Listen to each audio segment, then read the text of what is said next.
Iglesia Cristiana La Familia presenta un mensaje a la luz de la palabra.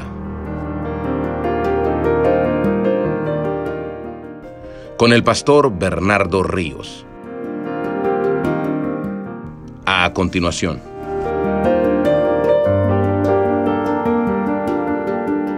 Bendición podernos reunir en el día del Señor para estudiar las Escrituras. Y vamos a ir entonces el día de hoy a Juan, capítulo 1, verso 35, por favor.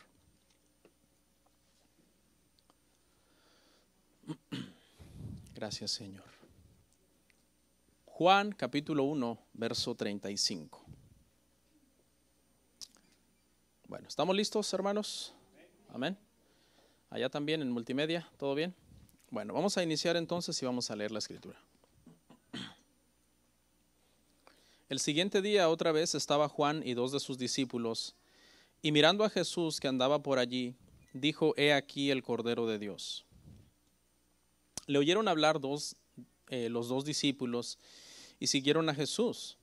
Volviéndose Jesús y viendo que le seguían, les dijo: ¿Qué buscáis? Ellos le dijeron: Rabí, que traducido es maestro, ¿dónde moras? Les dijo: Venid y ved. Fueron y vieron dónde moraba, y se quedaron con él aquel día, porque era como la hora 10:00.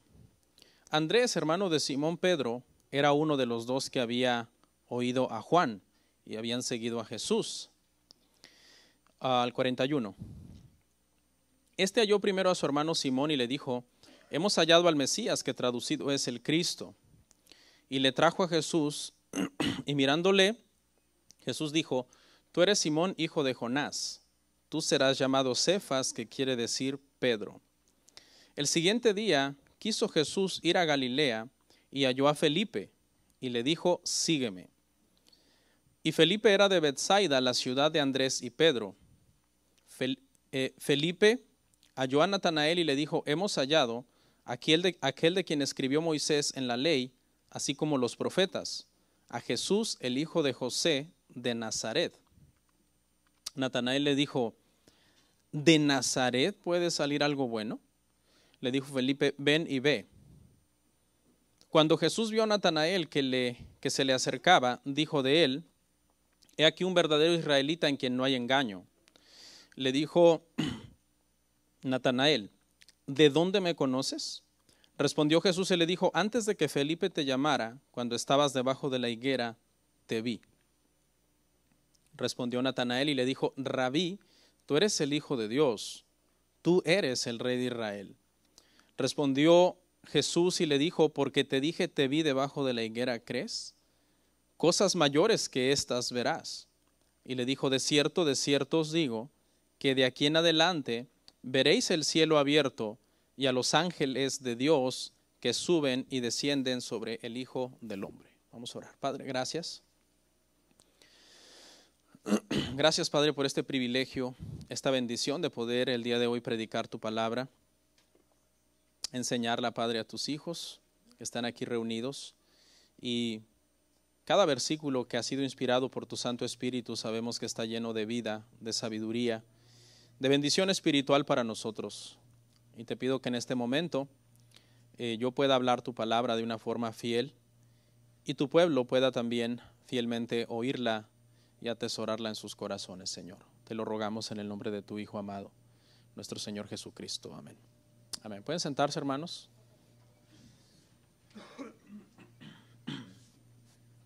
Estamos viendo la serie de Juan, hermanos, este evangelio que primero Dios, con la ayuda del Señor, yo creo que alrededor de un año y medio, entre ese tiempo, vamos a irlo terminando con la ayuda del Señor. Y esperamos que, pues, hermanos, seamos edificados. Ese es el propósito.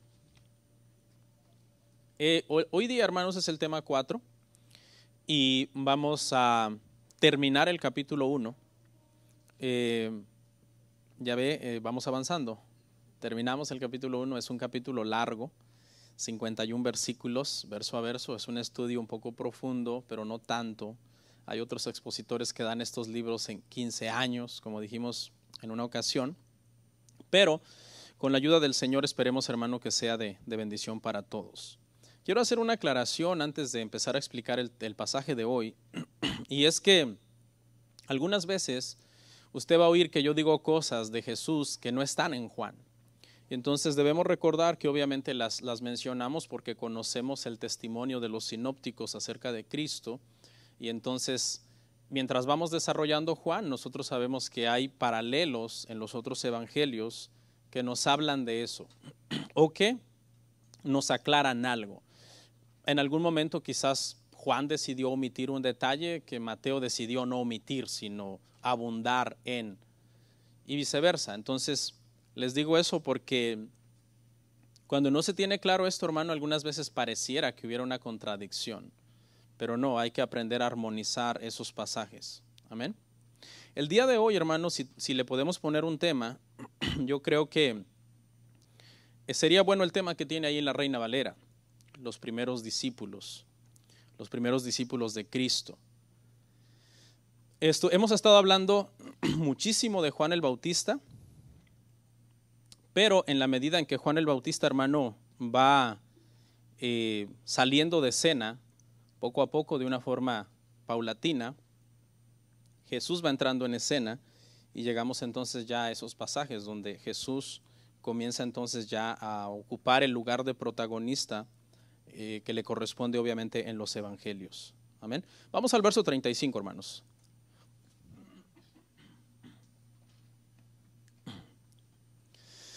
Vamos a ir verso a verso y vamos a ver otras citas.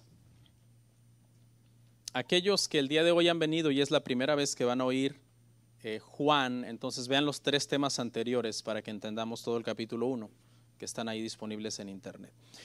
El siguiente día, otra vez, estaba Juan y 2 de sus discípulos.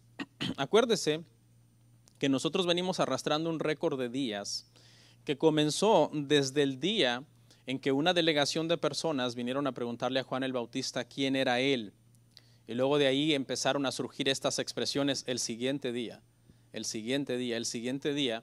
Y dijimos que más o menos en esta serie de días que siguió a ese momento en que Juan le dijo a los religiosos que fueron a verlo que él no era el Cristo, más o menos pasó una semana, hasta que desembocamos en Juan 2:1, y Jesús hace entonces la señal de que él era el Mesías, o su primer milagro, podríamos decirlo así.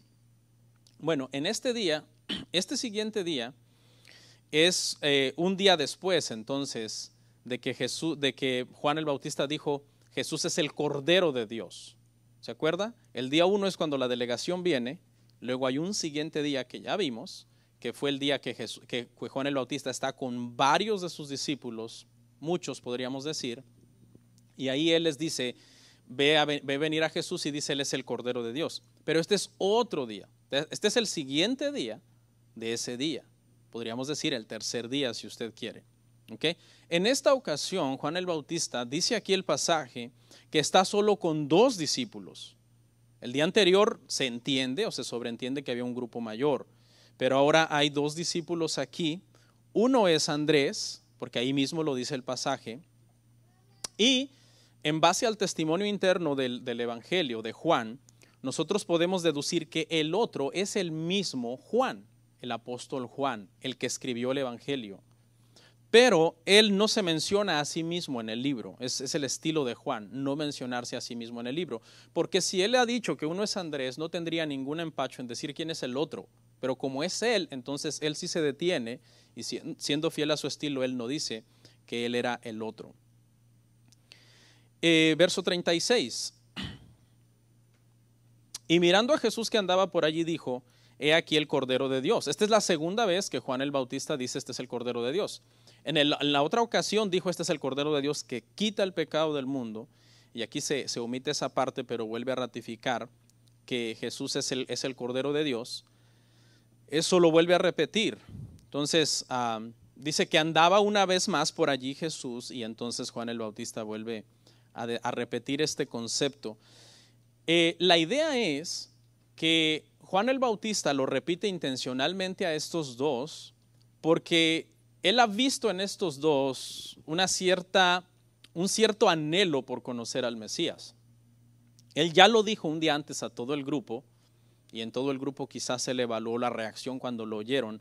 Y al siguiente día, conociendo de alguna forma a Juan el Bautista el anhelo de estos hombres de conocer a Cristo, entonces se lo vuelve a mencionar, se lo repite, como diciéndoles, ya lo dije ayer cuando estábamos todos, pero hoy que están ustedes dos solos, yo se lo confirmo, Él es el Cordero de Dios.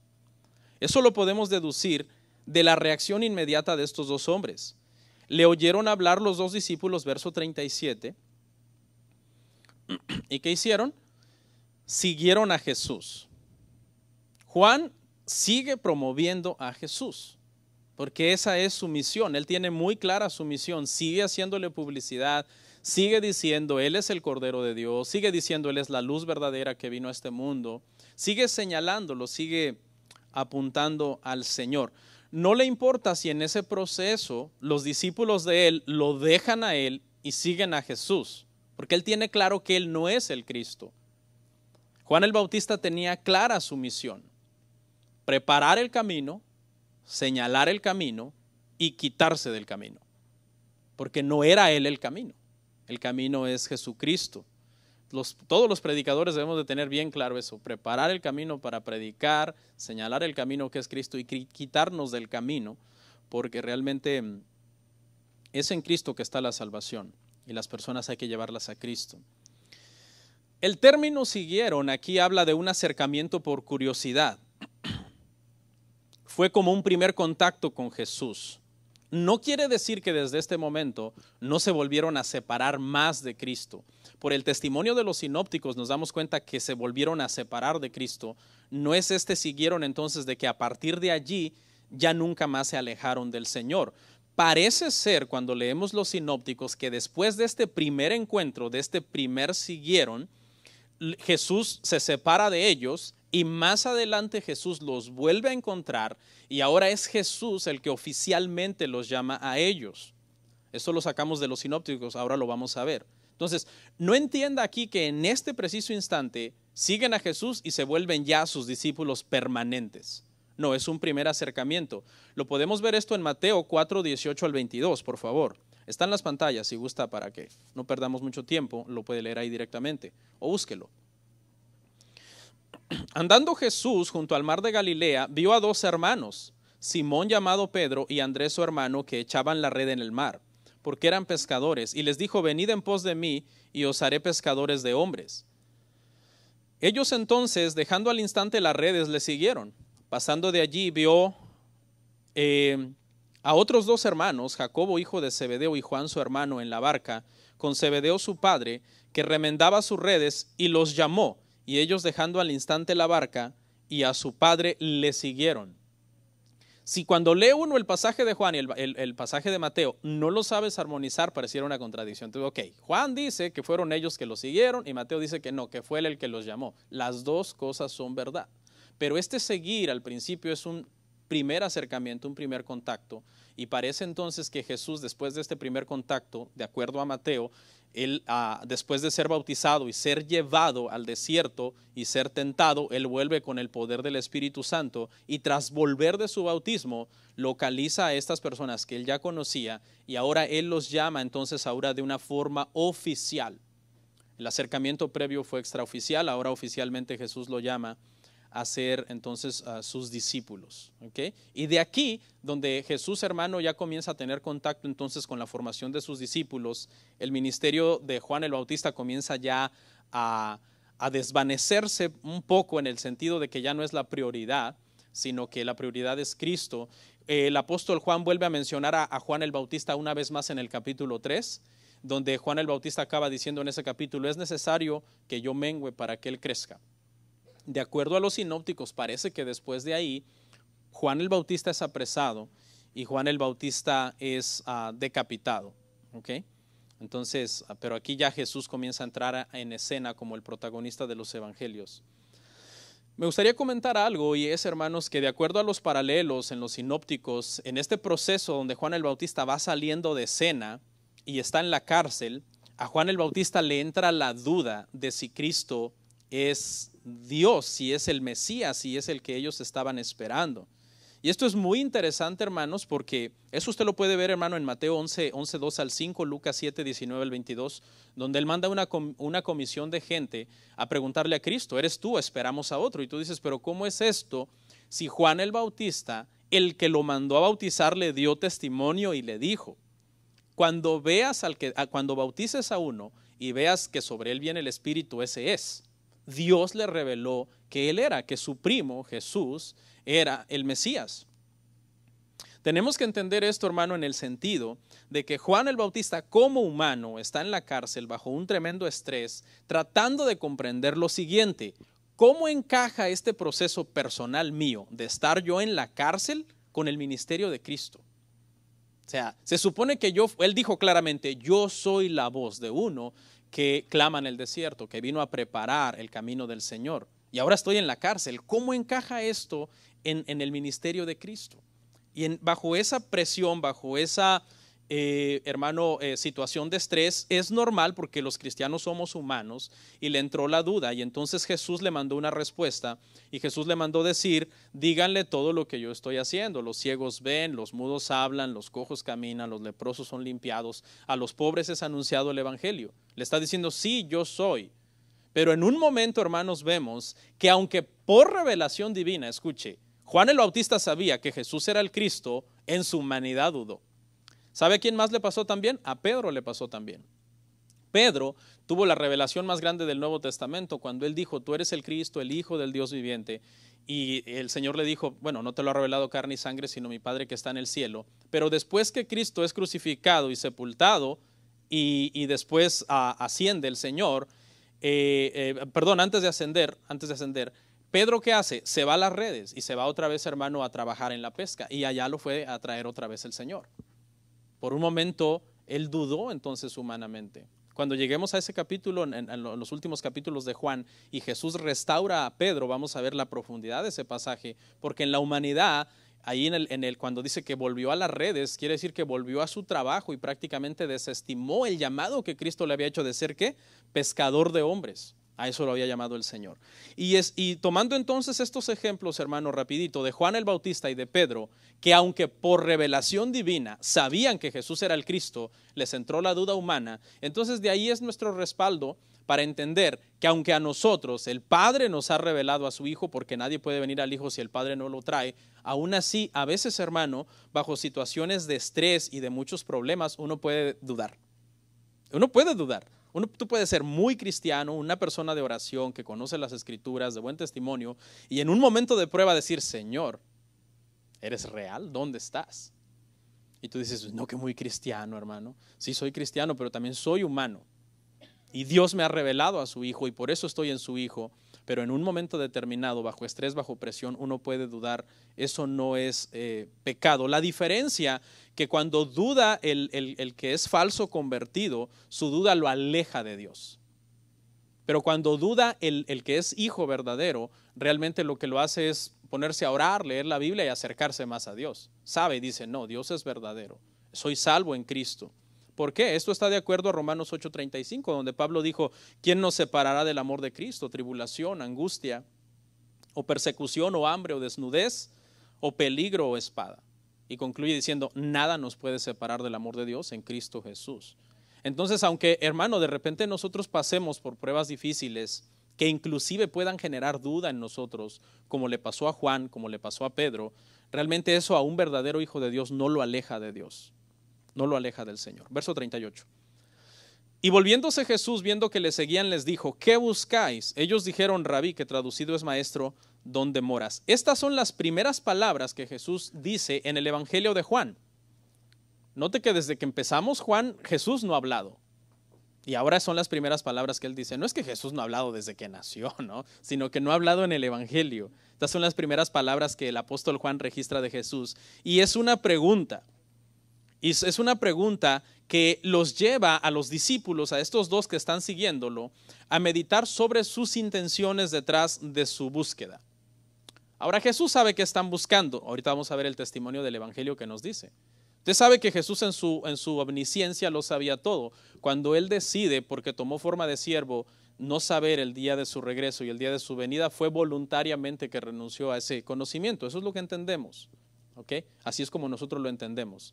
¿Jesús sabe hoy día, el día de su regreso, el día de su venida? Claro que sí. Pero en aquel entonces, en su momento, en su forma de siervo, que decidió entonces hacerse obediente hasta la muerte, él decidió poner eso fuera de su conocimiento. Pero ahora que le está preguntando a esta gente, tú dices, ¿cómo es esto? El Dios que todo lo sabe, el Jesús que todo lo sabe, está preguntando, ¿qué buscan? ¿No sabe acaso qué buscan? En este caso, Jesús sí sabe perfectamente qué buscan. No es Él en sí que quiere saber qué buscan, sino que los quiere hacer meditar a ellos. Ustedes, ¿qué buscan? Tú, ¿qué buscas? ¿Qué hay en tu corazón? ¿Por qué me estás siguiendo? ¿Por qué me estás preguntando que dónde moro? ¿Que dónde vivo? ¿Qué es lo que pretendes? Y yo creo que esto es algo que también nos deberíamos de preguntar nosotros, ¿no? ¿Qué buscamos cuando nosotros estamos tratando de leer la palabra, de orar, de congregarnos, de servir? ¿Qué estamos buscando? Él lo sabe todo, lo que hay en el corazón del hombre. Eso está en Juan 2, 23, 25. No lo vamos a analizar porque vamos a llegar ahí, pero lo vamos a leer. Juan 2, 23 y 25 dice, estando en Jerusalén en la fiesta de la Pascua, muchos creyeron en su nombre viendo las señales que hacía. Pero Jesús mismo no se fiaba de ellos porque conocía a todos y no tenía necesidad de que nadie diese testimonio del hombre, pues él sabía lo que había en el hombre. Entonces él conoce el corazón de Andrés y dijimos que es Juan el otro. ¿Y qué es lo que están buscando ellos? Juan y Andrés, de acuerdo a ser discípulos fieles de Juan el Bautista y que Juan el Bautista está bautizando para que reconozcan que son pecadores y que necesitan al Mesías, eso es lo que están buscando, el perdón de sus pecados. Y Cristo lo sabe, que eso ellos lo que están es necesitados entonces de realmente comprobar que lo que Juan el Bautista les ha dicho, de que Él es el Cordero de Dios, es realidad. Lo quieren oír del Señor, lo quieren oír de Él directamente. Le preguntan, Rabí, ¿dónde moras? Jesús les hace una pregunta y ellos contestan con una pregunta. Dicen que los judíos todo es preguntas, ¿no? Y parece que sí, porque igual Jesús hizo muchas preguntas en los evangelios y ellos contestan un poco sorprendidos a la pregunta del Señor. Utilizan inmediatamente el título Rabí, y este título lo utilizan en el sentido del primer siglo, no en el sentido después de lo que ya fue las escuelas rabínicas, babilónicas y todo eso, no. En el contexto del primer siglo, Rabí era un título de respeto, simplemente, te respeto, tengo un respeto por ti. Ya después el título Rabí, más en el paso de los siglos, se pervirtió. Y rabí se le llama entonces a alguien que estudia en una escuela rabínica, que por cierto son personas que ni creen en la Biblia, creen un montón de cosas esotéricas y místicas y extrañas. Entonces, ellos están llamándole rabí en el sentido simplemente de reconocerlo como un maestro de un carácter moral, de una persona de respeto en el país o en la ciudad. Le preguntan entonces eso, ¿dónde moras? Les contesta el Señor, verso 39, les dijo, venid y ved. Fueron y vieron dónde moraba y se quedaron con él aquel día porque era como la hora 10. ¿Okay? El Señor les dice, venid y ved. Estas son las palabras que nos indican que estas son personas que el Padre traerá al Hijo, ¿no? Porque el Señor no los echa fuera, sino que ¿qué les dice? Venid y ved. Esto comprueba, los que el Padre me da vendrán a mí y yo no los echaré fuera. Estas personas vienen al Señor, el Señor los recibe, los invita a conocer un poco de Él, a conocer dónde mora, a conocer cómo es Él, que Juan decide omitirlo, ya vamos a llegar ahí. ¿Qué hablaron esa noche? Juan no lo pone. Pero estas personas, hermano, realmente están buscándolo a Él de corazón, por eso Él les abre las puertas, ¿no? y lo recibe. Y el Señor sabe, hermano, cuando realmente alguien lo está buscando a Él de corazón. Muchas veces nosotros vemos a gente que pareciera que está buscando a Dios, pero hay una clave, hermano, de saber quién realmente está buscando a Dios. Se la voy a contar así rapidito. Usted ve que aquí vemos varios hoy, ¿verdad? Y al parecer, al venir aquí, todos estamos buscando a Dios, ¿verdad? Tú dirías, si yo te pregunto, ¿qué opinas de fulano? Y tú dices, yo lo veo en la iglesia, creo que está buscando a Dios. ¿Cómo sabemos si realmente está buscando a Dios? Hay una prueba. El que realmente está buscando a Dios se está alejando del pecado. Esa es la prueba. ¿Okay? Si tú ves en una persona frutos de que se está alejando del pecado, entre más busca a Dios, más se aleja del pecado, esa persona de verdad está buscando a Dios. Pero si tú dices que está buscando a Dios solo porque lo ves venir, pero su vida es una vida de pecado, donde no deja de practicar las cosas que siempre ha practicado toda su vida, esa persona no está buscando al Dios de las Escrituras. ¿Qué Dios está buscando? Dijimos en Romanos que está buscando un Dios con D minúscula, que le diga bienvenido, tal y como eres, no tienes que cambiar absolutamente nada. Están buscando calmar la conciencia, encontrar un beneficio. Había mucha gente que buscaba a Jesús en el Nuevo Testamento por los panes, por los peces, por los milagros, pero realmente no querían dejar su vida de pecado. Entonces no nos confundamos, podemos ver a mucha gente aparentemente buscando a Dios, pero lo que están buscando en realidad es huir de Dios, están huyendo de Dios. Entonces, pero están aquí, pero no están cambiando, no están dando frutos dignos de arrepentimiento. El cristiano es nueva criatura, las cosas viejas pasaron, he aquí todas son hechas nuevas. Ese es un hijo de Dios. Y dice, hermano, ahí en ese verso que se quedaron con él aquel día. Se quedaron con él aquel día. Porque Jesús sabía que estas personas, como Él conoce el corazón, dice que nadie le tiene que dar testimonio de otro hombre, sino que Él conoce todo de nosotros. Jesús sabía que Andrés y Pedro serían discípulos de Él permanentes en un futuro. Él sabe que por ahora es un primer acercamiento, pero ve la sinceridad de su corazón, porque ve su corazón. Jesús sabe en su omnisciencia, estos serán parte de los 12, y se quedan con Él, y Él los recibe.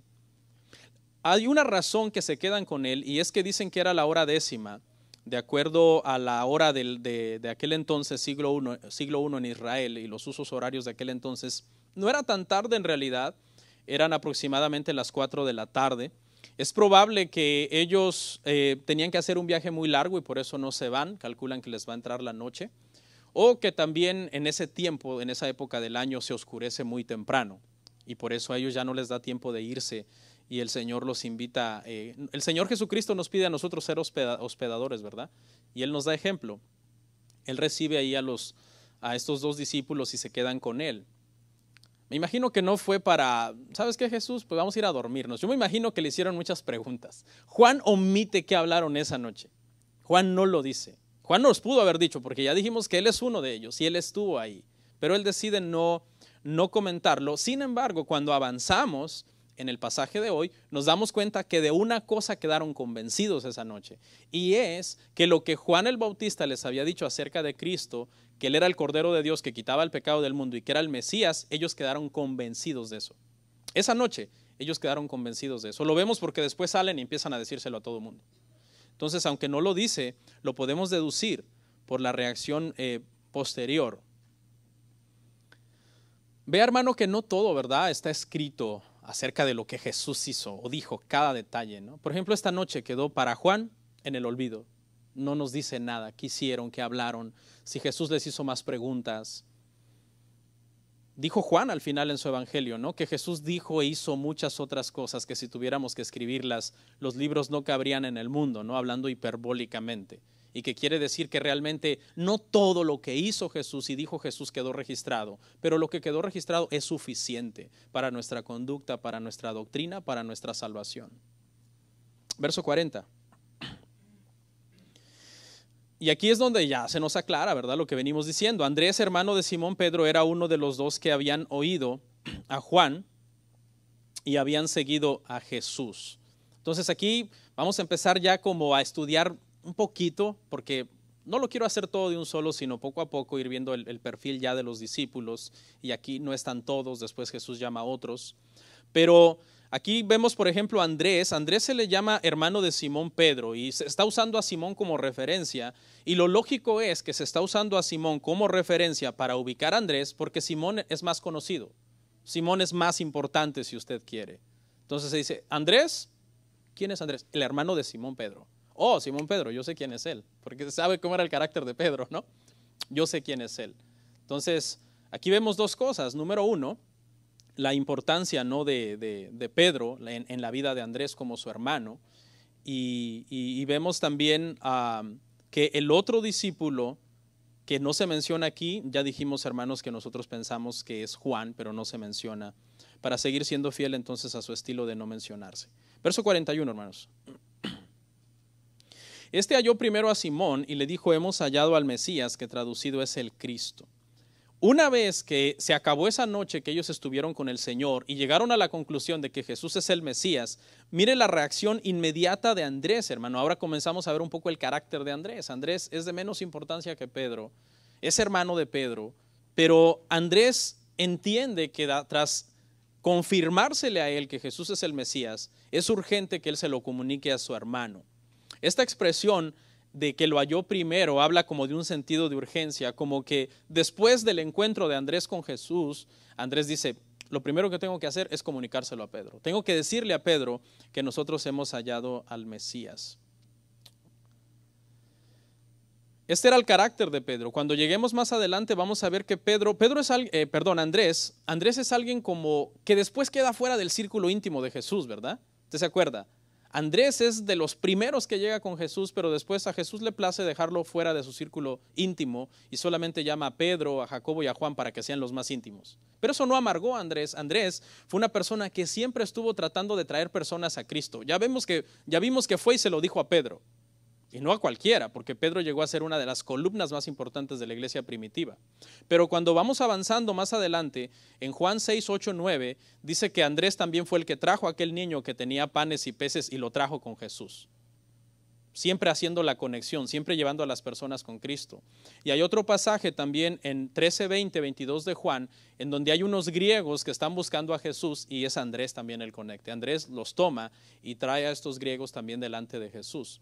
Ese era su estilo, esa era su característica de él, tratar de buscar personas y llevarlos a Cristo. Y pues todos deberíamos de ser así en ese sentido, de que cuando nosotros, ¿verdad?, conocemos personas que necesitan al Señor, de guiarlos al Señor. Mire lo que le dijo a Pedro, le dijo, hemos hallado al Mesías, que traducido es el Cristo. Vamos a ver varias veces que Juan dice que traducido es tal cosa, Rabí, que traducido es maestro. Hemos hallado al Mesías, que traducido es el Cristo, y más adelante a ti tú te llamarás Pedro, que traducido es, tú te llamarás Cefas, que traducido es Pedro. Juan siempre está como traduciendo algunas palabras que son en el contexto judío y que quiere que también cuando los gentiles lo lean entiendan, ¿ok? Entiendan esa palabra que significaba. Mesías, fíjese el título que Andrés le da. En el hebreo es Mashiach y en el griego es Cristo. Y significan exactamente lo mismo. Hay gente que dice, no le llamemos Cristo porque eso es griego, greco-romano. Llamémosles Mashiach porque eso es hebreo. Lo importante es qué significan las palabras. Y las palabras significan exactamente lo mismo, ungido. ¿Y qué significa ungido? Bueno, ungido significaba en el contexto del Antiguo Testamento elegir a una persona, posiblemente para estos tres puestos principalmente, profeta, rey o sacerdote, y untarlo con aceite, derramarle aceite en la cabeza y untarlo con aceite. Eso significa ungir, untar. Cuando usted agarra un pan así, trae un tenedor o un cuchillo y le empieza a untar la mantequilla o la margarina o lo que sea. Está ungiendo, si usted quiere, ¿no?, el pan. Y usted come bien ungido, ¿no? Pero bueno, eso es más o menos lo que significa. Y lo que quiere decir aquí entonces es que Cristo es el elegido de Dios, el enviado de Dios para que sea el ungido y que es el título perfecto para Jesús. No hay un título, hermano, tan importante como Cristo o Mesías para Jesús, porque acuérdese que Jesús es su nombre y Cristo es su título. Y es que es un título que le viene tan al modo. ¿Por qué? Dijimos que esto era para ungir sacerdotes, profetas y reyes. Y el Nuevo Testamento nos dice que Jesús es el sumo sacerdote por excelencia. Número 1. Número 2, también nos dice que Él es el Rey de Reyes. Y también nos dice que es el profeta por excelencia de Dios, que es la última palabra de Dios prácticamente, Cristo. Entonces, Él vino a cumplir a cabalidad esos tres puestos para los cuales se ungía a alguien en el Antiguo Testamento. En el Nuevo Testamento, Cristo viene y los llena a la perfección. Verso 42. Y le trajo a Jesús, y mirándole Jesús le dijo, tú eres Simón, hijo de Jonás, tú serás llamado Cefas. Aquí está otra vez la traducción, que quiere decir Pedro. ¿Sí? Juan siempre está traduciendo algunas palabras para los gentiles, cuando las lean la entiendan. Le trajo a Jesús. Entonces no solo le da las buenas nuevas, no solamente va y le dice, hermano, no sé cómo le decía, hermano, mira, hemos encontrado al Mesías, sino que lo agarra y lo lleva delante del Señor. Era bueno, dijimos, ¿verdad?, para llevar personas delante del Señor. Y mirándole Jesús, te imaginas la mirada de Jesús, ¿no? No sé cómo serían sus ojos, la Biblia no da detalles y todo eso, ¿no? Pero una mirada penetrante, profunda, una mirada omnisciente, que todo lo sabe, que dice que no tienen que decirle nada del corazón de alguien porque lo sabe todo. Hay un salmo que dice que Dios conoce las palabras antes de que salgan de nuestra lengua. No, cómo nos acostamos, cómo nos sentamos, cómo nos levantamos, cómo pensamos, cómo somos, cómo es nuestro carácter. Y entonces el Señor, mirando a Pedro, viendo cómo es, su amable carácter que tenía, su personalidad, el Señor le dice: tú eres Simón, hijo de Jonás, tú serás llamado Cefas, que quiere decir Pedro. Aquí hay dos personas prácticamente. Uno, Simón, como lo está llamando el Señor, y que se refiere al hombre que Jesús está viendo delante de él. Tú eres Simón. Esa palabra quiere decir algo así como endeble, como débil. ¿Ok?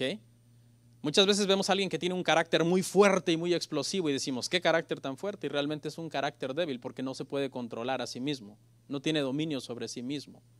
Y entonces el Señor Jesús está viendo a Pedro como eso. Pero cuando lo llama, Pedro está viendo al hombre en el cual él lo va a convertir. Eso es lo que le está diciendo el Señor. Tú eres Simón, tú eres Simón, hijo de Jonás, pero tú serás llamado Cefas, que quiere decir Pedro. Y vemos, eso lo vemos en la vida de Pedro. El Señor lo convirtió en una piedra, en una roca, que eso es lo que significa Pedro, piedra. ¿Quién llegó a ser Pedro? Bueno, llegó a ser un hombre de un carácter muy firme, muy estable. En su primer sermón se convirtieron 3,000 personas. En su segundo sermón no se sabe bien si fueron 5,000, 3,000 previas más 2,000, o si fueron 5,000 aparte y entonces son 3,000 más 5,000, 8,000. El texto no aclara muy bien el punto, pero como quiera, son muchos. ¿Sí? Usted no se ha ganado ni una hormiga. Entonces, una hormiga maestrada. Entonces son muchos. El Simón endeble y débil, de un carácter explosivo, llegó a ser una piedra que se convirtió en una columna de la iglesia primitiva, y en sus primeros 2 sermones ganó miles de personas. Pero el proceso, hermanos, de transformación no fue de la noche a la mañana, ¿verdad? Porque ahorita yo se lo conté cómo era y cómo acabó. No, el proceso fue largo y fue detenido. Por 3 años, más o menos, el Señor Jesucristo tuvo que depurar a Simón. Sí, cuando leemos, hermano, los evangelios, algunas veces, cuando Pedro hacía algo que al Señor no le gustaba, el Señor lo llamaba Simón. ¿Y sabe qué le quería decir? Te estás portando como antes, Pedro. Pero cuando Pedro hacía algo correcto, el Señor lo llamaba Pedro. Te estás convirtiendo en la piedra que tienes que ser. Una piedra que va a ser de mucha importancia para mi iglesia. Entonces imagínese a Pedro, a Simón Pedro, porque esa es la forma en que él se llama más adelante a sí mismo, Simón Pedro. Venir a Jesús y que Jesús le va a decir algo y él pensar por dentro: por favor, no me llames Simón. Por favor, llámame piedra. Porque si me llama Simón, me está regañando, me está corrigiendo. Y es que sí necesitaba corrección. ¿Se acuerda que Pedro no quería que Cristo fuera a la cruz? Entonces, seguramente él se sentía muy satisfecho cuando el Señor lo llamaba Pedro. Pero él asimismo, en la segunda epístola, en el capítulo 1, verso 1, que él escribió, Pedro se presenta así: Simón Pedro. Simón Pedro. Él legalmente es Simón, ese es su nombre, legalmente. Él no lo omite porque es su nombre. Pero él ahora se adjudica a sí mismo el título que Jesús le dio de ser piedra. Es decir, yo soy Simón legalmente, pero espiritualmente yo soy una piedra. El Señor me formó en lo que soy ahora, un hombre de Dios, con un carácter piadoso. Cuando tú lees las epístolas de Pedro, tú ves a un hombre transformado. No se parece a aquel Simón agresivo que sacó una espada y le voló la oreja a uno de las de la guardia. Aquel Simón arrebatado que decía: yo no te negaré, y al rato estaba negándolo. O que el Señor le tuvo que hasta reprender diciéndole: apártate de mí, Satanás. No, vemos a un Pedro dulce. Lea las epístolas de Pedro, a un Pedro dulce, amable, con una entrañable misericordia por todos los hermanos. Es que ese debe ser el proceso de transformación en nosotros, hermano. Hay gente que está en Cristo que dice: no, yo nunca voy a cambiar, yo soy así.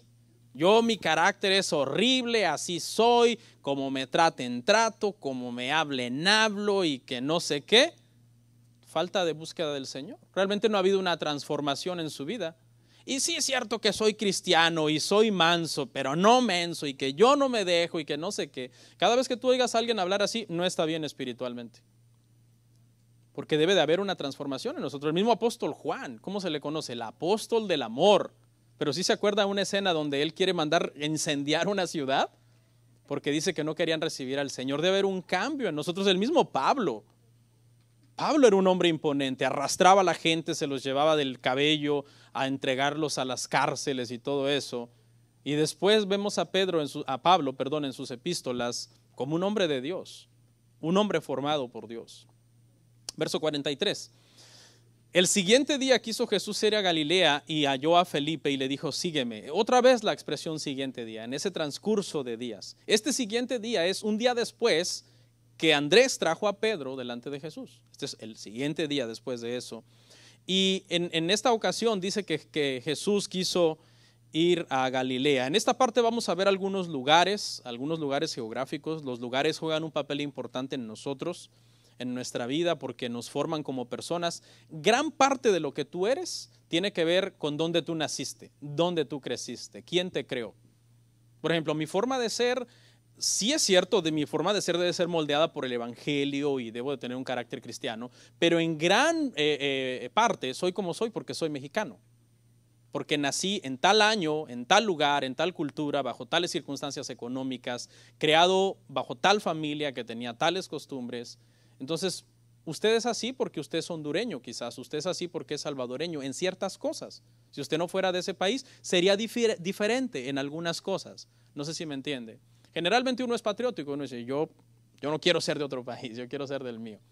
Pero vemos, hermano, que Jesús, por ejemplo, nació en Belén, pero a Jesús se le llama Jesús de Nazaret, porque en este tiempo se respetaba más donde la persona crecía que donde la persona nacía. Se creía que tenía más formación, donde tú habías crecido que donde tú habías nacido. Dice que ese día, hermano, el Señor Jesús halló a Felipe y le dijo, sígueme. Los dos discípulos previos han seguido a Jesús y ahora es Jesús que le dice a Felipe, sígueme. No hay contradicción.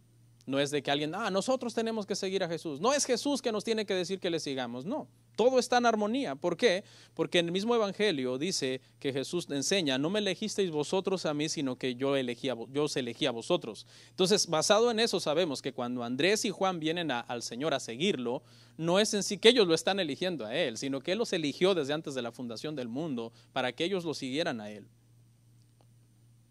Verso 44. Y Felipe era de Betsaida, la ciudad de Andrés y Pedro.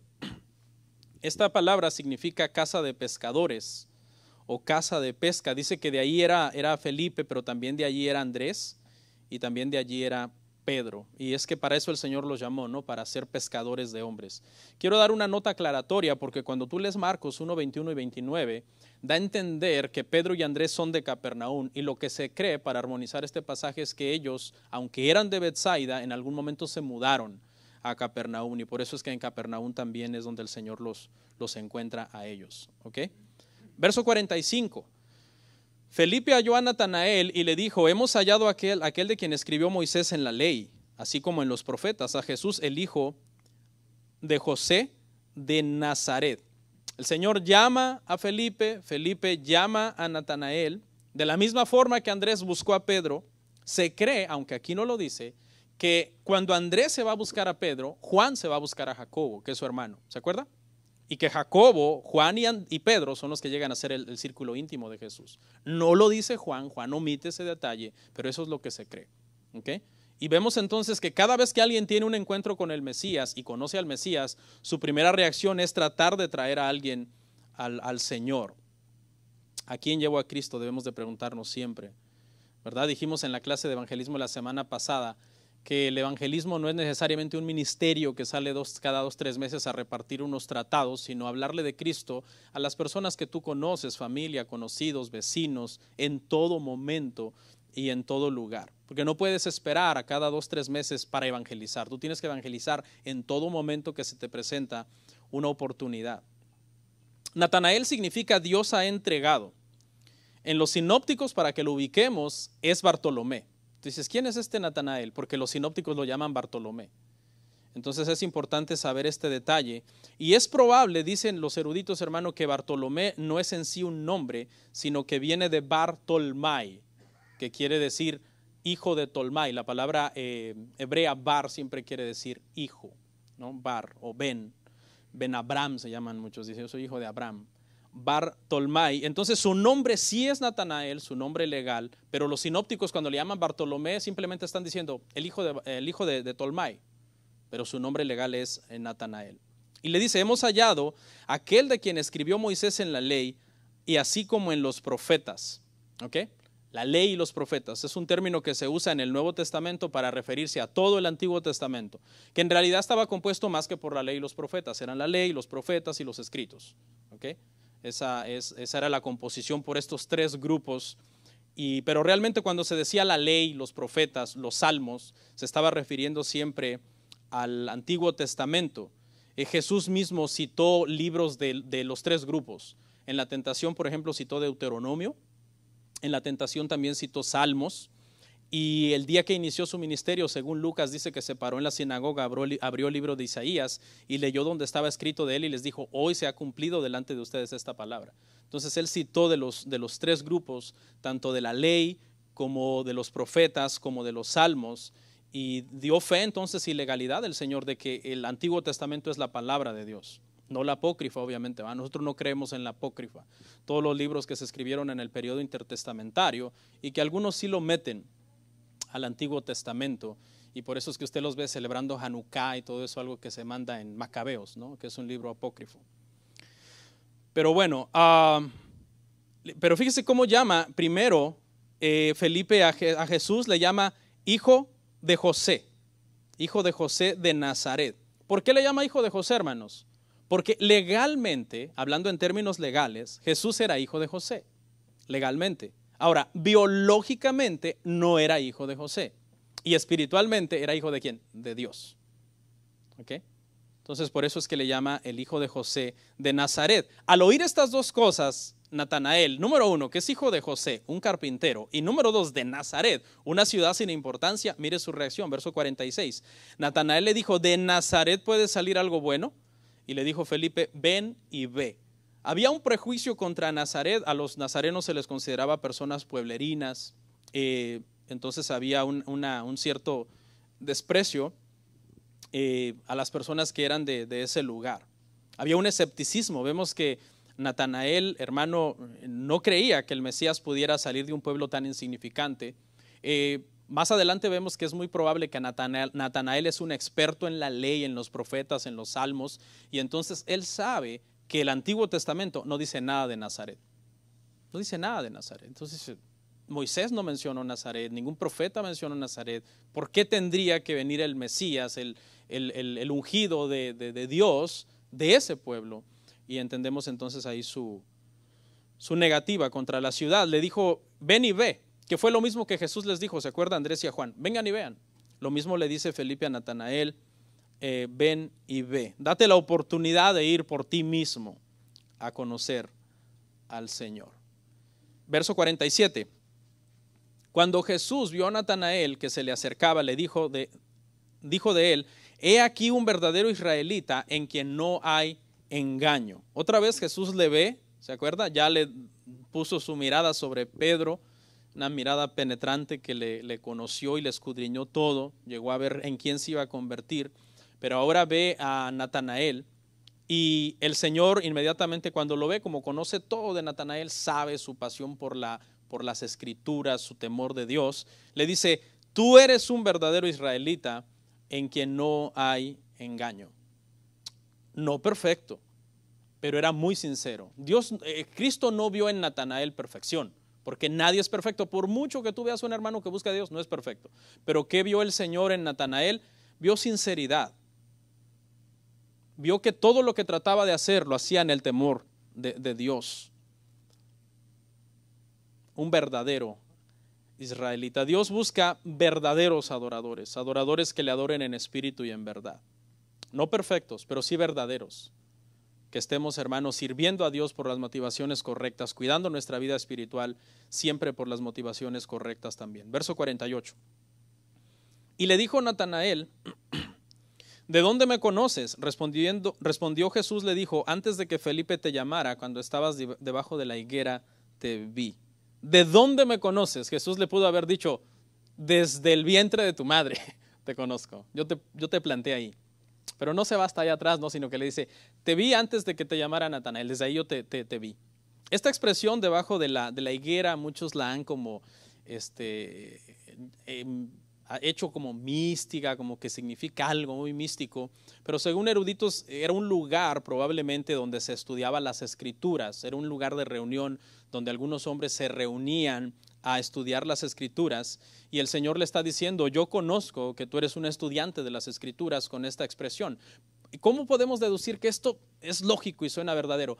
Porque Felipe, cuando lo viene a llamar, le dice: hemos hallado de aquel de quien habla Moisés y los profetas. Como diciendo: tú sabes de lo que yo te estoy hablando, tú eres un estudiante de estos temas que yo te estoy hablando.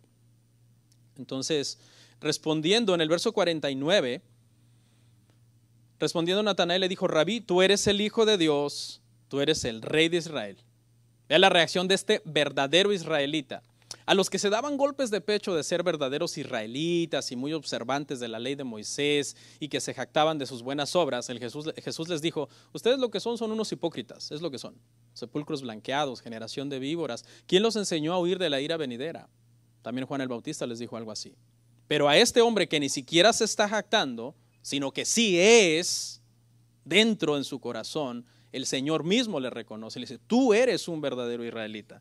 Pero y vea lo que este hombre dice, inmediatamente le da 3 títulos al Señor. Número 1, lo llama Rabí, que ya dijimos en el contexto del tiempo de Jesús, una señal de respeto. Inmediatamente le está diciendo: yo estoy dispuesto a ser tu discípulo. Número 2, lo llama Hijo de Dios. Aunque Felipe le dijo: hemos hallado a Jesús, hijo de José, Natanael dice: tú eres el Hijo de Dios. En Juan, siempre que veamos el título Hijo de Dios para Jesús, es deidad, divinidad, siempre. No es Hijo de Dios en el sentido que nosotros somos hijos de Dios. Y Rey de Israel. Ahora, vea esta silogismo, por ejemplo. Si Jesús le ha dicho: tú eres un verdadero israelita, y Natanael dice: tú eres el Rey de Israel, ¿qué está diciendo Natanael? Tú eres mi rey. Sí, porque si él es un verdadero israelita y tú eres el Rey de Israel, tú eres mi rey. Eso es lo que está diciendo Natanael. Wow. Es que cuando alguien se convierte, hermano, es tremendo. Es radical. No hay conversiones a medias, hermano. ¿Okay? Ahí poco a poco me voy a ir convirtiendo. No, eso no existe en la Biblia. O eres o no eres. Punto. Claro que la santificación sí es un proceso, pero la conversión no, es un evento único, súbito. ¿Ok? Verso 50, hermanos. Dice: respondió Jesús y le dijo: porque te dije, te vi debajo de la higuera, ¿crees? Cosas mayores que estas verás. Y es que era cierto, porque lo único que Jesús le había hecho a este punto a Natanael era escudriñarle el corazón, pero estaba a punto de ver los milagros de Jesús, cosas mayores. Y no muchos versos después, la semana que viene, inmediatamente Natanael presencia el primer milagro de Jesús. Porque Jesús le dijo: cosas mayores, ¿verdad? ¿Usted se imagina cambiar la sustancia de agua en vino? Un milagro muy imitado, pero jamás igualado. El único que lo ha hecho es el Hijo de Dios. ¿Usted sabía que ese milagro es muy imitado? Magos, brujos, pastores tratando de convertir el agua en vino, y jamás lo han logrado y jamás lo lograrán, porque no son hijos de Dios en el sentido en que Cristo es el Hijo de Dios. Si tú ves un pastor un día tratando de convertir agua en vino, escapa por tu vida, huye y cuéntaselo a quien más confianza le tenga. Es que es un charlatán, es un falso. Pero lo vamos a ver la semana que viene. Y otras cosas, ¿no? Cosas mayores, verás. El otro milagro que también tratan de imitar mucho es cuando Jesús camina sobre el agua, ¿no? Y por ahí hay son ilusionistas y todo eso que tratan de imitar estas cosas. Pero ¿quién puede ir contra las leyes de la naturaleza sino el Padre creador de la naturaleza y nadie más? Verso 51. Y le dijo, de cierto te digo que de aquí en adelante veréis el cielo abierto, perdón, y a los ángeles de Dios que suben y descienden sobre el Hijo del Hombre. Los ángeles, que son seres que le sirvieron a Cristo, en algunos momentos Cristo no requirió de ellos necesariamente. Por ejemplo, cuando Cristo fue tentado, Él soportó la tentación en todo el esplendor. En esos 40 días de ayuno, Él pudo haber dicho, ángeles, denme de comer, pero no, sino que fue hasta el final que le vinieron a servir. Al final, cuando acabó su tentación y todo, y su proceso de ayuno, entonces vinieron los ángeles y le sirvieron. Cuando lo apresaron y Pedro sacó su espada, él dijo, tranquilo Pedro, si yo quisiera eliminar a esta gente, yo llamo unas legiones de ángeles que acaben con ellos, pero se tiene que cumplir la escritura. Entonces los ángeles, mucha gente le rinde culto a los ángeles, pero realmente los ángeles son criaturas creadas por Cristo. Los ángeles son ministradores que sirven al pueblo de Dios, pero Cristo es la cabeza de la iglesia. En Colosas, por ejemplo, estaba la herejía en la iglesia de Colosas del culto a los ángeles. Y el Señor, Pablo les tuvo que aclarar, no, espérense, no. Cristo es el creador de los ángeles. Él no es un ángel. No, muchas sectas hoy dicen que Cristo es un ángel, pero eso es completamente erróneo. Él es el creador de todo lo visible, de todo lo invisible. Y por último, hermanos, le dice, vamos a analizar en este verso 51 la palabra hijo de hombre, que suben y descienden sobre el Hijo del Hombre. Y este es otro título, hermano, también en Juan muy usado, y es el título favorito de Jesús. Jesús, cuando se va a llamar a sí mismo y quiere usar un título, él dice el Hijo del Hombre. Y alguien diría, ahí está, Jesús es humano, ¿por qué es hijo de un hombre? No, el contexto teológico es que el Hijo del Hombre en el primer siglo era alguien igual a Dios.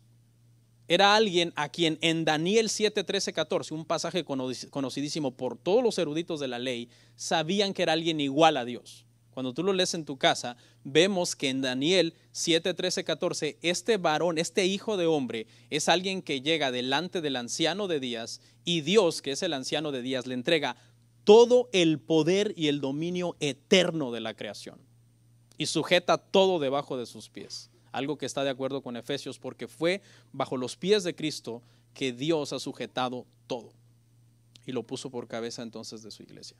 Entonces, cada palabrita, hermano, realmente tiene un significado profundo. Vamos a orar.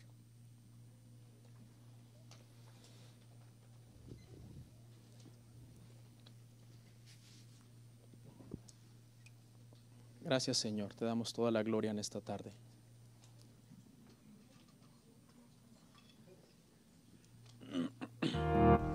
Comparte, suscríbete, dale like.